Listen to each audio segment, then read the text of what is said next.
জিলা বড়ো সাহিত্য সভাত সোনাপুৰ বড় বিদিন গোজো ফৰাইসালি হয় আৰু ইয়াৰে আজি মুকলি পাটজি অনথাইনি মুঙা ফুলবিলিनि जारां सान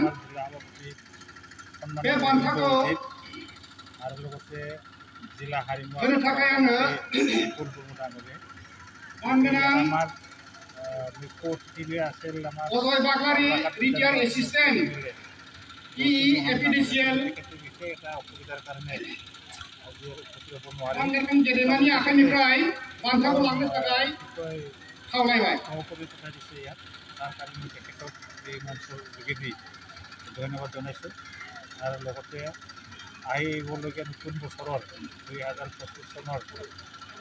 নতুন বৰ্ষৰ সকলোকে হ'ব কামনা আছিলোঁ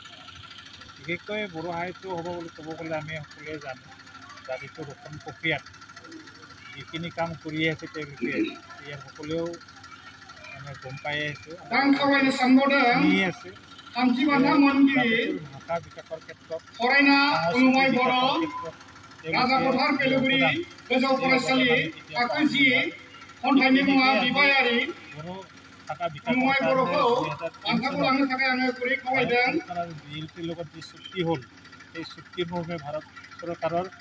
साहित्य एकाडेमी बान्था मोनगिरि मुश्री रत्नेश्वर नार्जारी गेदेमा सारनि आखाइनिफ्राय बान्थाखौ आजावनो थाखाय गुरै खावलायबाय साहित्य एकाडेमीत বঁটা পাবৰ কাৰণে সক্ষম হৈছে তাৰ কাৰণে ভাৰত চৰকাৰক ধন্যবাদ জনাইছোঁ আমাৰ বিএলপিৰ নেতাসকলক ধন্যবাদ জনাইছোঁ আৰু লগতে আমাৰ সাহিত্য ভাষা সংস্কৃতি বিকাশৰ কাৰণে তেওঁলোকে যি অলপ প্ৰচেষ্টা বা এটা গঠন কি কয় এটা এখোজ আগুৱাই গ'ল তাৰ কাৰণে মই তেওঁলোকক ধন্যবাদ জনাইছোঁ যিয়েই নহওক এইখিনি মুহূৰ্তত আমি এইটো ক'বই লাগিব যে সকলো জনগোষ্ঠীয়ে নিজৰ ভাষা সংস্কৃতি বিকাশৰ কাৰণে প্ৰচেষ্টা কৰি আছে সেইটো প্ৰচেষ্টাৰে মই এটা কথা ক'ব বিচাৰিছোঁ আপোনালোকৰ এই মিডিয়াৰ যোগেদি যোৱা নৱেম্বৰৰ 14 তাৰিখে আমাৰ দিল্লীত বদলি মহোৎসৱ এটা অনুষ্ঠান হৈছিল এই মহোৎসৱৰ ঘূৰি ধৰিছিল নিখিল বড়ো ছাত্ৰ সন্থা আমাৰ বড়ো সাহিত্য সভা আৰু বড়ো হাৰিমু আকাশ যিহেতু 16 নৱেম্বৰটো বড়ো সাহিত্য সভাৰ জন্ম দিৱস ইয়াৰ লগতে সংগতি ৰাখি তাত কিছুমান সাংস্কৃতিক প্ৰদৰ্শনী সাহিত্যৰ বিষয়ে কিছু চৰ্চা আলোচনা কৰা হৈছে গতিকে এই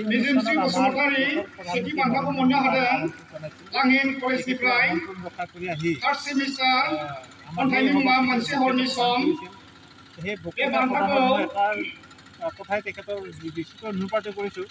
বেছি ভাল লাগিছে তেখেতে কৈছিল তেতিয়াহ'লে বড়ো आफादगिरि श्री कल्याण ब्रह्म राभानि गेदेमानि आखाइनिफ्राय बान्थाखौ लांनो थाखाय आङो गुरै खावलायबाय बড়ो দুৰ্নীতিৰ এৰি আহিবলৈ ভয় কৰিছিল কিন্তু আজি সেইখিনি মানুহে নিজৰ কৰ্মস্পৃহাৰ কাৰণে কাম কৰাৰ যিখিনি মানে হেঁপাহ নিজৰ জাতিটোৰ অশেষ ভাল পোৱাৰ কাৰণে সকলো ত্যাগ কৰি যে সৃষ্টিৰ কামত আগবাঢ়ি যাবৰ কাৰণে হৈ যোৱা সেই বড়োলেণ্ড মহোৎসৱৰ এটা মানে ফলশ্ৰুতি ইয়াৰ যোগেদি আমি এইটোৱে ক'ব পাৰোঁ সেইদিনাখন নৰেন্দ্ৰ মোদীৰ যি ভাষণ সেই ভাষণ গোটেই বিশ্বব্যাপী আৰু প্ৰসাৰিত হোৱাৰ লগে লগে আমি গৌৰৱ কৰিছোঁ প্ৰক্ৰিয়াত আগবাঢ়ি গৈছে সাহিত্যৰ যি উদ্দেশ্য ভাষা সংস্কৃতি বিকাশৰ ক্ষেত্ৰত সি আৰু গতিকে এইখিনি মুহূৰ্তত বড়ো অনুভৱ